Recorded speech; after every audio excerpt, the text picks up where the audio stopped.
Today is episode 48 and another Ask Dr. B episode. Welcome to the Harness Your ADHD Power podcast. If you're looking for a fresh perspective and actionable steps on hot topics from focus to follow through to self-management and more, you are in the right place. Welcome your host, innovative educator, coach, and psychotherapist, Dr. B. Hey, DDers. I am so glad that you could join me today, and I hope that you're enjoying the little changes that I've been making to deliver more focused content on topics of importance to you, as well as the way in which the content is now being delivered. You know, when I first launched this podcast show, I felt that the format needed to have 3 stories to illustrate the points of information that I was teaching, because we all remember stories. And I would think about the characters, the point of the stories, and I'd work to pull it all together in a way that I thought would be good for many of you as my listeners.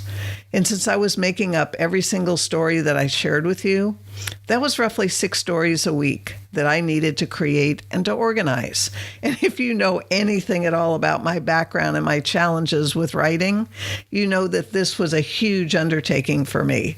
And I made it work, and it grew as a result. What I realized recently is that I have a lot of my own stories from my own life that I could share with you that would illustrate the points of information that I want to share. And that would be a lot easier to tell you my stories than to make up 3 stories for every episode. Mind you, that doesn't mean that I'm only going to be telling you stories from my own life moving forward, because I really enjoy making up the stories to illustrate the points that I've wanted you to understand. So we'll see how this goes, and over time, I'm sure that I'll find the right balance for each and every episode. I chose the topics of inattention, clarity, and foresight for today because I've received a lot of questions over the years about these topics, and I want you to understand how I see they're interconnected and they impact each other.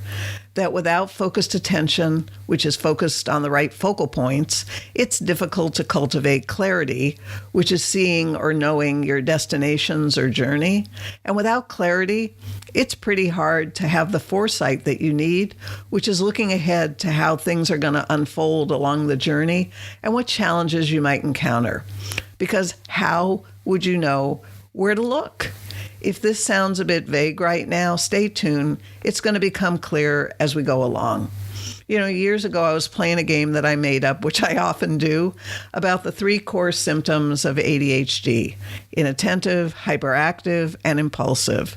And I was thinking about what those symptoms really mean in terms of how they impact your life, my life, when we have these symptoms, because they create a disordered life. And what your life can be like when you have the skills and the abilities necessary to live a more ordered life, not a disordered life, is truly amazing.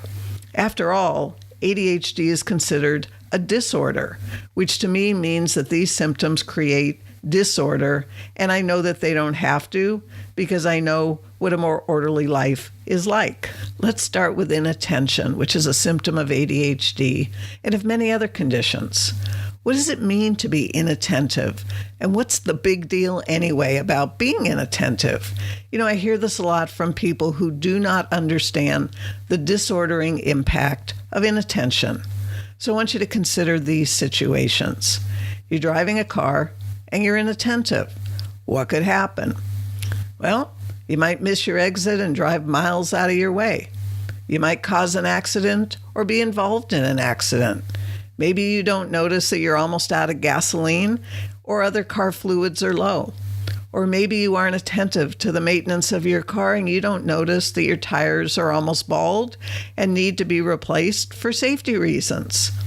Another example, maybe you're a attending doctor in an ER and you're inattentive. What could happen? Well, you're hyper-focused on certain symptoms and you miss others.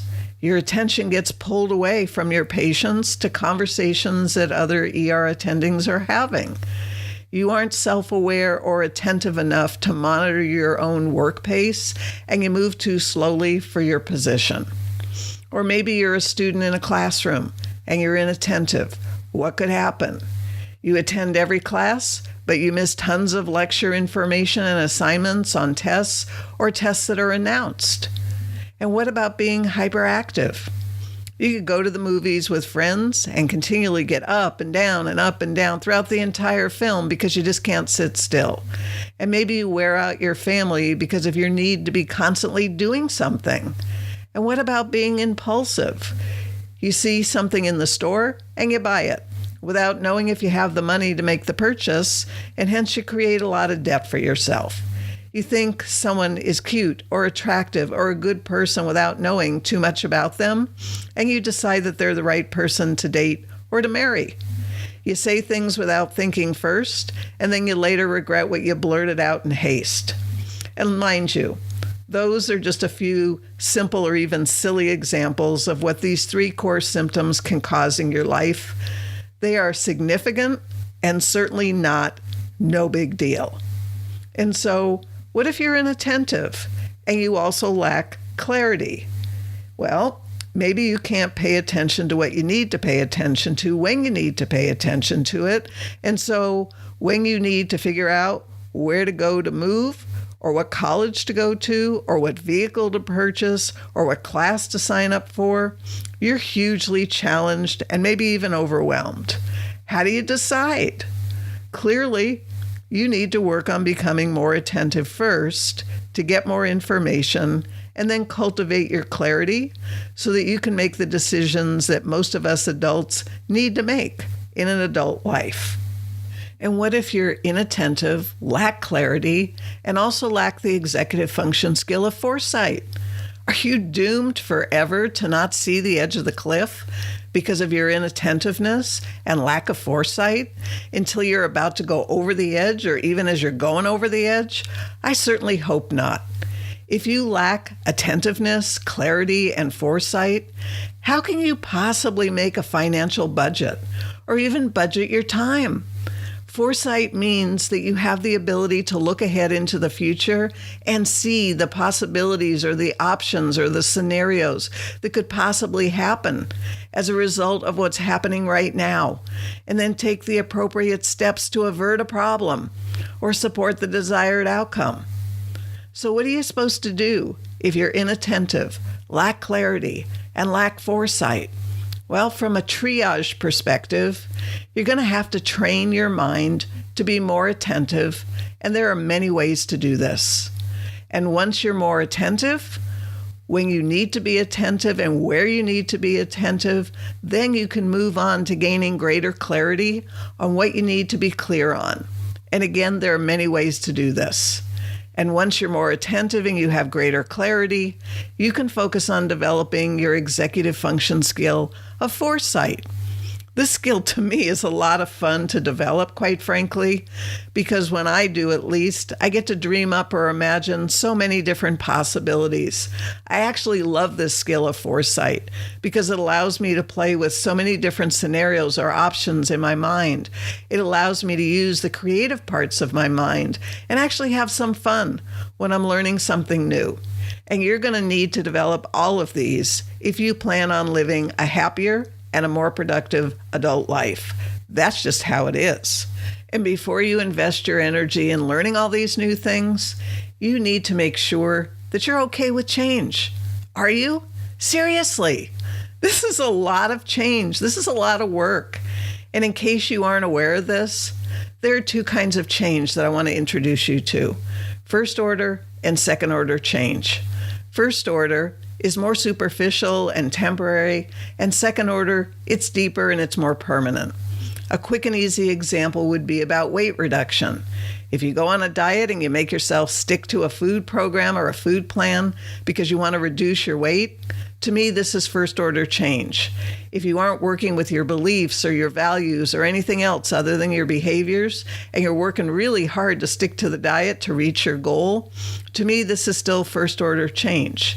If you want to make your weight reduction more permanent and be able to just maintain it and not have to start over and over and over again, then you want to go deeper and you want to work towards second order change, which to me means that you're also working on your beliefs and your value and your sense of yourself or your identity or other things, so that when you make a shift into how you live your life and you actually become the person that lives that way rather than playing at being the person temporarily, you get to keep what you've been doing.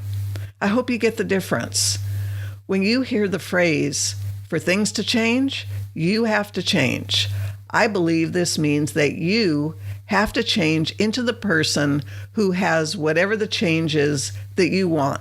Again, if you haven't taken time to listen to a few key episodes that seem to be on the minds of many of my listeners, I highly recommend that you do. That's episode 36, Ask Dr. B about the high cost of not knowing about executive function. Episode 27, Figuring out where to start when so much needs your attention now. And episode 1, It's not your fault, and you're not off the hook either.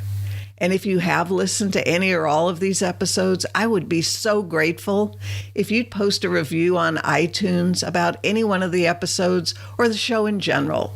And I want to thank you in advance for doing this. In addition to talking about inattention, clarity, and foresight today, I want to talk about how some of the executive function deficits coexist with inattention, clarity, and foresight, and what that looks like. I feel it's important to continue to talk about executive function because I continue to hear adults talk about the symptoms of executive function deficits as their ADHD, which it isn't. These are two different yet parallel and coexisting conditions. So how much time do we have? Not much.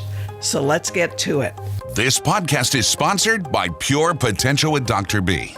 You can head over to drbarbaracohen.com and find the podcast show notes, grade free content from Dr. B, plus programs and services. That's drbarbaracohen.com.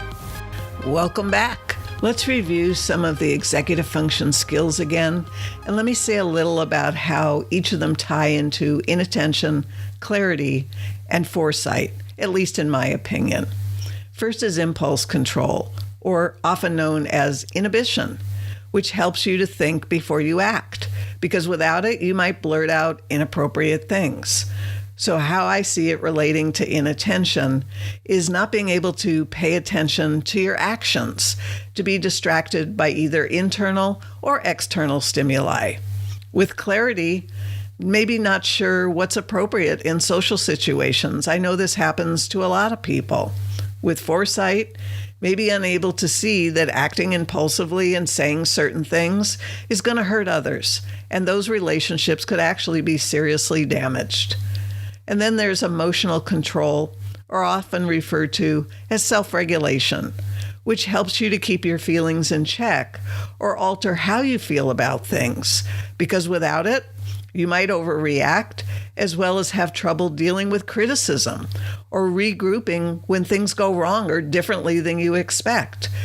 So with inattention, maybe it's that you're not able to keep your thoughts on the present moment and track what's happening so that the wrong meanings aren't given to situations or cause you further problems. And for clarity, to me, it's about what's soothing to you and how to self-soothe in highly emotional situations, which a lot of adults don't seem to know. And with foresight, looking ahead in situations to see what might be triggering you emotionally and addressing whatever you can in advance so you don't have to have a meltdown or go into overwhelm. And then there's flexibility thinking or flexible thinking, which helps you to adjust to the unexpected events of life, which there's plenty. It also helps you to shift your attention from one thing to another, because without it, your thinking is rigid and stiff and you can't roll with the punches. You might even get frustrated when someone wants you to see things from their point of view or their perspective. So inattention. If you have difficulty paying attention to what's really important rather than trivial things, you're going to be less able to think through something thoroughly, and you might get frustrated by the less important things. I'm sure that happens to a lot of people. Clarity, necessary to see how you want your life to unfold and to be able to adjust your actions and your decisions accordingly. And foresight, to be able to see what could derail your plans and what could make things work out well, and be able to shift your behaviors and your thinking accordingly, rather than being rigid, not being attached to things going the way that you first thought they needed to go. And then there's working memory. There's nonverbal working memory, and there's verbal. So first, the nonverbal. This helps you to keep key information in your mind while you're learning something new. It also helps you to multitask and to remember what you were doing in each of the tasks or the projects. And without it, you could have trouble remembering directions or steps in a project, even if you've taken notes or repeated the information to yourself many, many times, because it just falls out, it falls away. So for inattention, this one seems pretty obvious, that if you can't focus and pay attention to what it is that you need to, you're not going to have the key information to keep in mind while you attempt to learn something new. How could you? You most likely won't be focused or attentive to the known or the new information. And for clarity, if you aren't clear about the steps in a project or a task because you are also inattentive, you might really feel lost or overwhelmed. And foresight just can't occur if the information you need to use isn't available to you.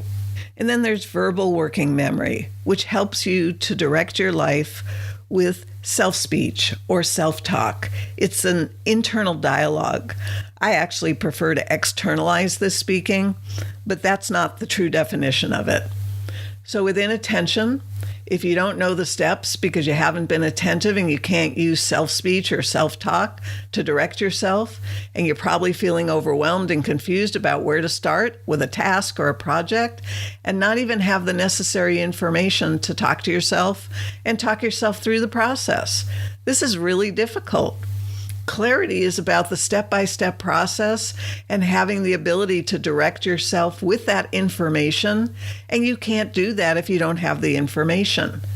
Foresight is being able to talk yourself through any of the challenges or obstacles and to guide yourself away from the potholes because you tell yourself in advance to not go that way and to watch out for whatever that is that you know is coming. Self-monitoring. It's also referred to as being self-aware or self-awareness. It helps you to assess how you're doing. Without it, you might really be surprised when things turn out as they do because you aren't accurately tracking yourself and reflecting on yourself and how you're doing what you're doing or not doing and how it's impacting other people or the outcomes in your life. Inattention, well, this is kind of obvious. You need to be attentive to yourself to become more self-aware or to be accurate with your self-monitoring. You also need a good attention to detail ability, which many people don't, to notice the finer details about yourself. You really do. Clarity is needed to put the correct meaning to what it is that you're aware of because you're the meaning maker. I've talked about this before. And if you don't put the correct meaning, because you aren't perceiving correctly, you're just going in a totally wrong direction. Foresight would allow you to see into the future what the possible outcomes are of your actions and how you are developing as a person, which to me is really critical to be able to direct your life with greater purpose and accuracy. And then there's planning and prioritizing, which helps you to set a goal and a plan to meet your goal. It's also known as self-play, which is really fun, which is how you play with the information in your mind and you come up with new ways of doing something. You get to experiment with combining parts of things in different ways to come up with the best solution for you. And without this ability, you might not know which tasks are the most important to get done first, or which parts of a project are the most important, or which information that you're reading is the most important, since not everything that you read is the most important information. With inattention, if you're missing these executive function skills of planning and prioritizing, this will definitely put you at a disadvantage. And if you're also inattentive, and you don't know what you're supposed to be planning for, you might feel completely lost and overwhelmed. Clarity is essential to create a successful plan and to prioritize the tasks for your plan. If you can't see or sense the plan clearly, how can you successfully plan it or even complete it? Foresight means that you're able to see things before they happen so you can plan for them or anticipate them. When planning your goals or your outcomes, being able to see possible traps or problems or shortcuts in advance actually allows you to work them into the plan and be able to take care of them. Then there's task initiation, which is also referred to as self-motivation. This helps you to take action and get started on something, to activate yourself, particularly when there's no immediate external consequence, like someone standing there telling you, judging you. Because without it, you might freeze up and have no idea where to begin with a task or a project. And again, you could feel lost or overwhelmed. With inattention, this is where I think that the feeling becomes so important. If you don't feel like getting started or doing something, then you typically won't. A sign of maturity is that you would do it even if you didn't feel like it. Hence the immaturity of many of us adults with ADHD and executive function deficits. Clarity about what activates you, I feel, is really important. If you don't know what does, I don't know how you could possibly get yourself started. And foresight, looking ahead and seeing that there is no one watching and making sure that things get done as they need to get done. You need to look ahead and determine how you're going to set up a successful accountability for yourself when someone else isn't who you're accountable to and isn't standing there watching you. And then there's lastly, organization, which helps you to keep track of things, both physical things and mental things. Without it, you could lose things as well as thoughts, or just draw a blank.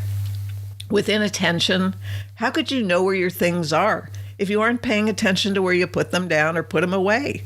You need to have a visual record in your mind. You need a system or a method for organizing your thoughts, just as you do for your physical possessions. Being attentive to details helps tremendously in this process. Clarity about what you envision as the flow of how your thoughts or your possessions are organized. What's the theme? What's the structure to them? Foresight is being able to look ahead and see what might work the best in terms of organization for the quickest retrieval. I hope these little examples have been helpful to you to help you to see how important attention, clarity, and foresight are when we're talking about the executive function skills.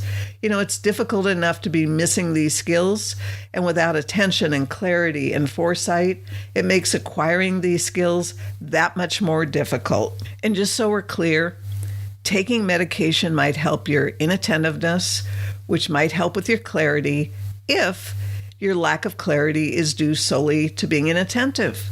If not, then it won't, because you're going to need to develop the skills to gain clarity. And the same is true for foresight, which is an executive function skill, and it requires development. It cannot be fixed with a pill.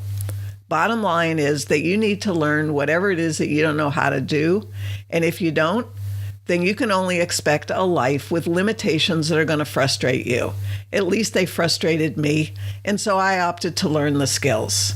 I've invested a lot of time, effort, and energy to learn what it is that I didn't know how to do because I was so tired of living a limited life. Perhaps many of you are also tired of living a limited life, and you're also going to have to invest the time, effort, and energy that's necessary to remove the limitations that you have in your own life. So if so, the sooner you do, the sooner you get to work on it, the sooner your life gets easier, happier, and productive.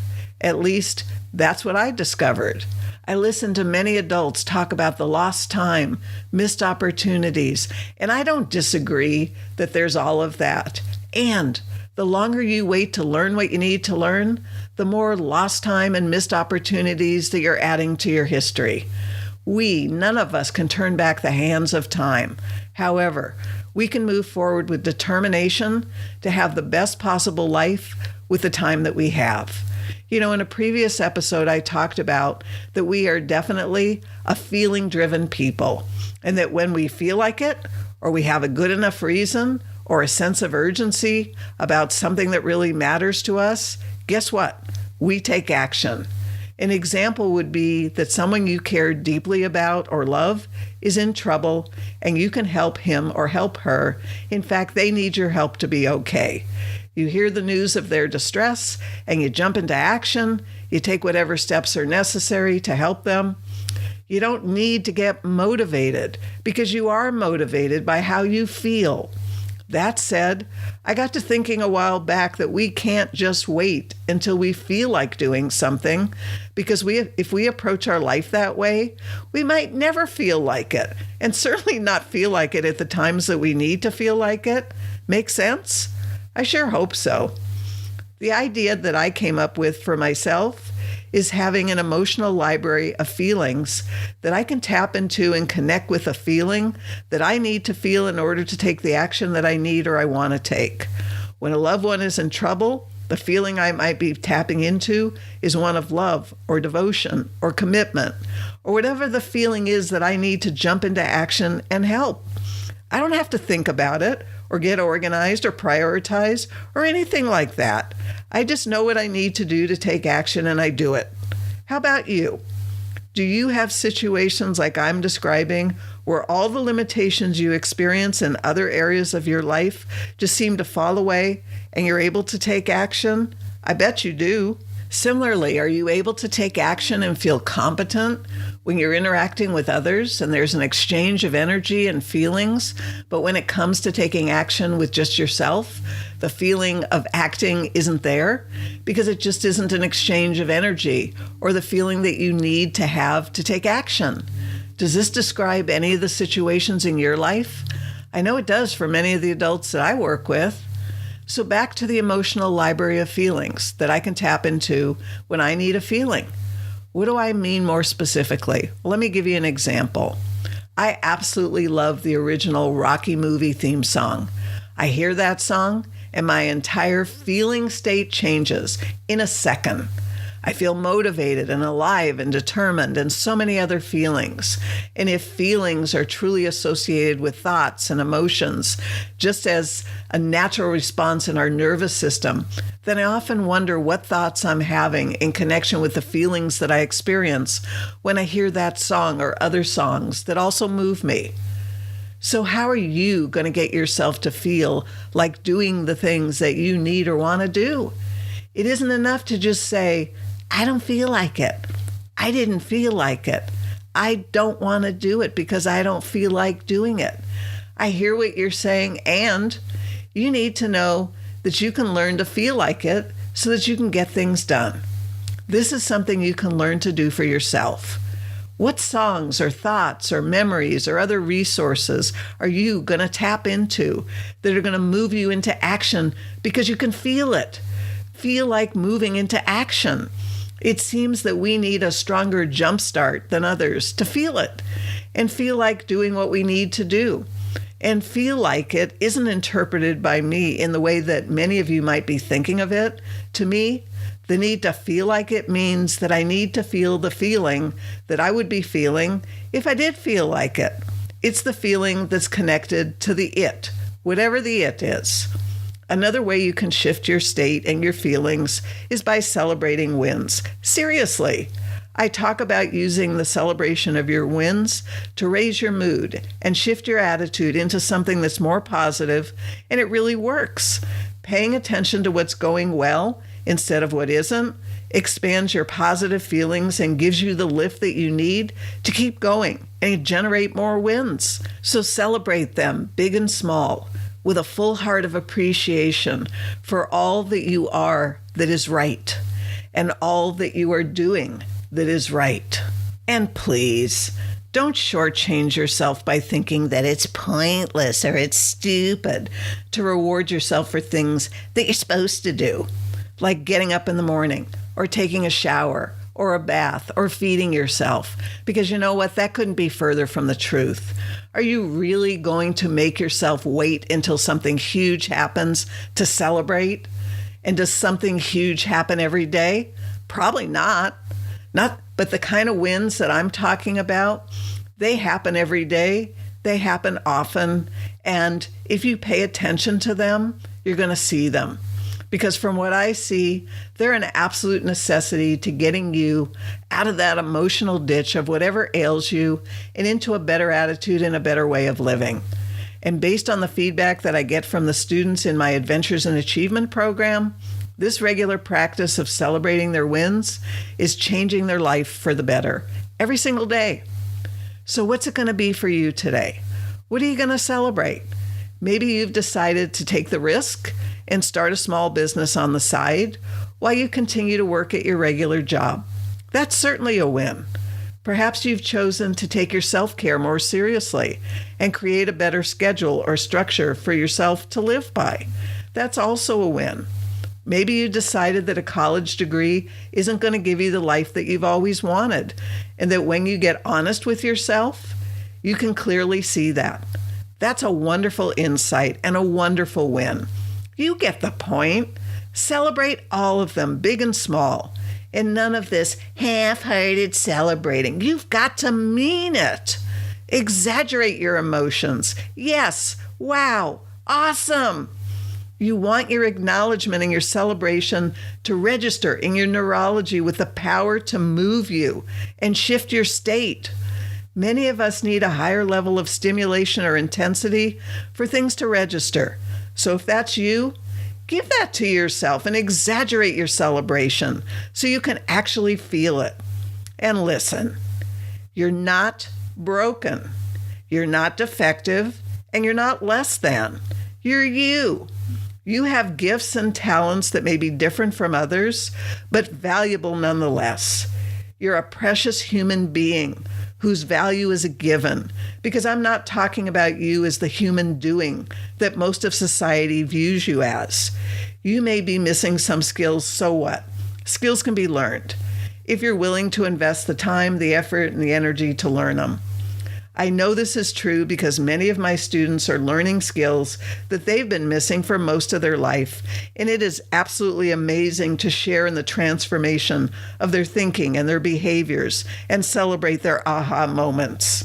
And you're also not alone in this. There are millions of us adults in this same boat, needing to learn many of these same skills, and I'm in the boat right there with you. My life might look pretty good to some of you who aren't struggling with the things that I no longer struggle with, but that doesn't mean that I no longer struggle with things, because I do. In fact, lately, there's a lot I've been struggling with, and it's providing me with tons of lessons and opportunities to practice self-love, self-compassion, and self-acceptance, because anything less is sheer foolishness. The mold situation in my place isn't completely resolved yet, and so I'm still struggling with the impact of it on me. The resolution is coming by the end of this week, I hope, and until it does, I'm doing the best that I can, and that has to be good enough, because I can't do any better than I'm doing. Maybe you can relate to my story and something in your own life that's challenging you right now, and that you're doing the best you can do under the circumstances, just like I am. That's all that you can do. That's all I can do. How your brain, your mind, and your body works is unique to you. And if how you're put together currently is disordered, it doesn't have to stay that way. Your uniqueness doesn't have to be a limitation. It can be your strength once you understand you and what you need to live as your best self. It's my hope that you're going to get some of what you need here.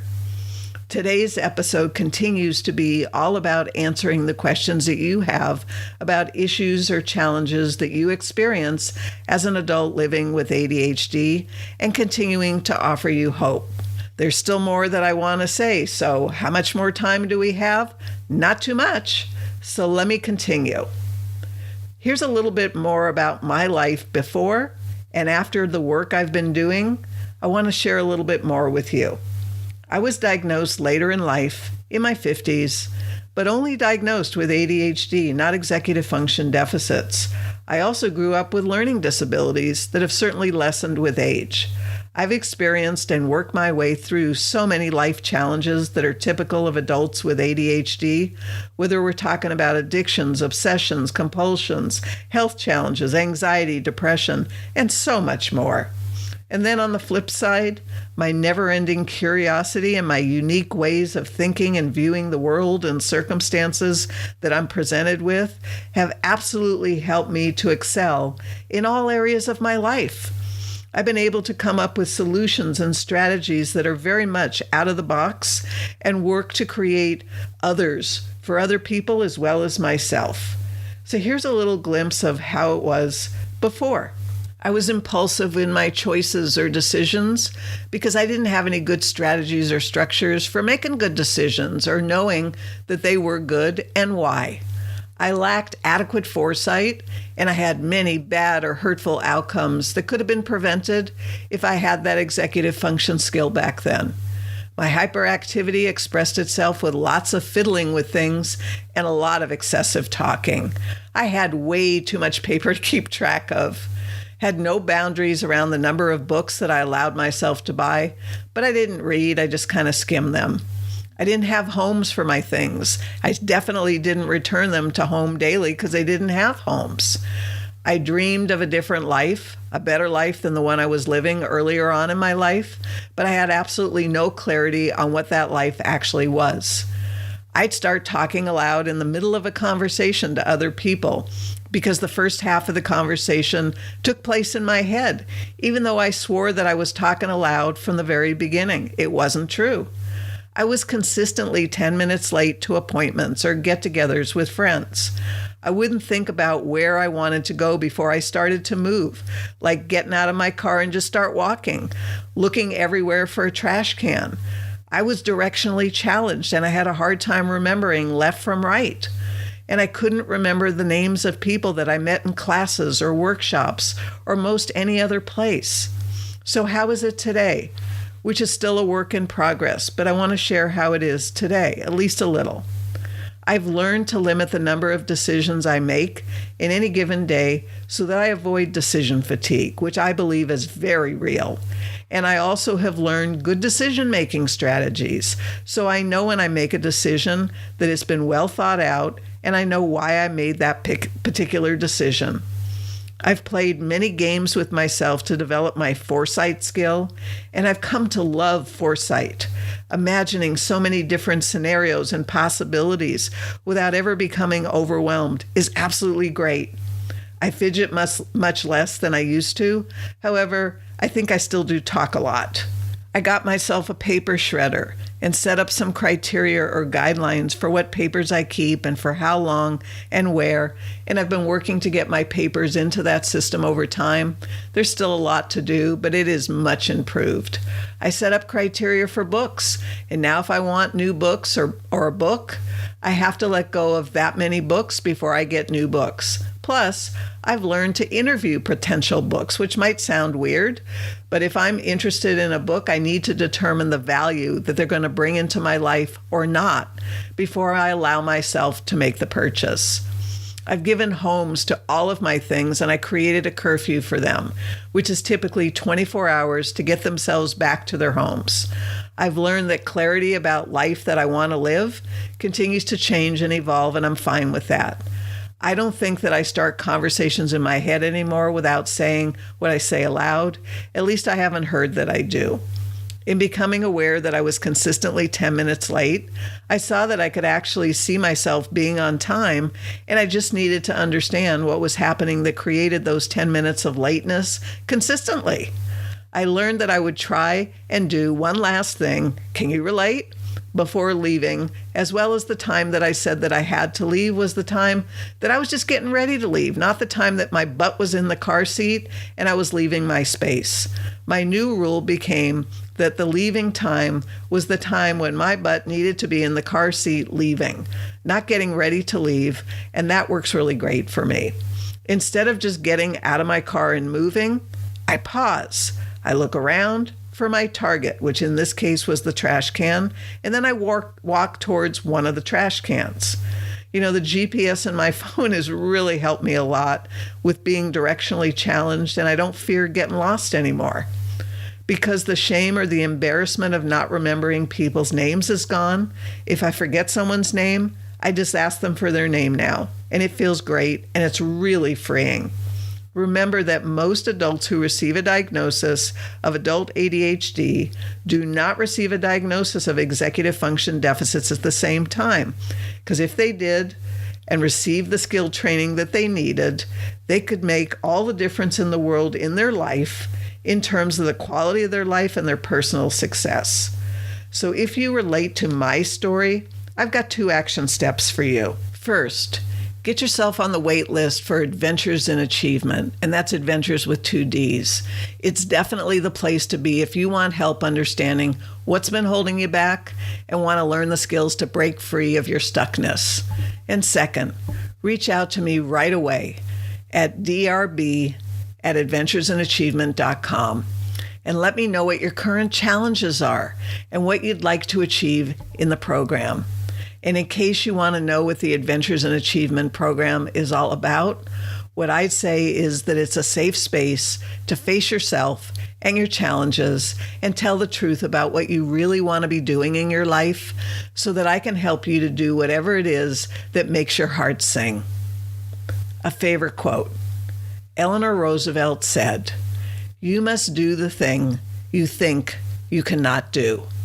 The question I have for you at this point of our journey together is, are you willing to do that thing that you've been saying and believing you cannot do? I hope so, because if that's what's standing between you and the life you want, how can you not do it? You have to, or you have to throw in your hand for this lifetime.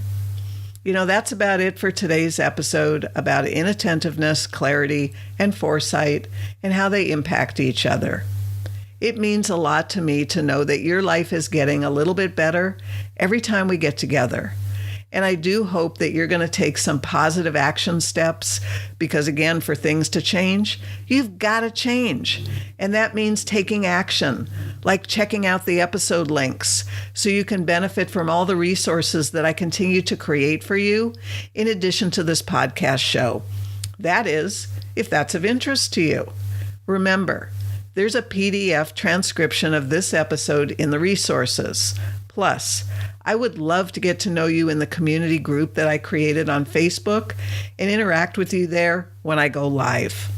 So if you benefited from today's episode, take action now and share this show with your friends and your family. Perhaps rate the show or even write up an honest review of this episode so I know what you think of the content.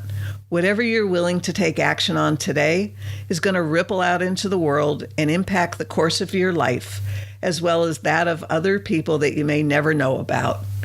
And if you don't want to have to remember to look for new episodes, just subscribe and the newest episode is going to be in your feed by 1 a.m. Pacific time on Mondays and Thursdays.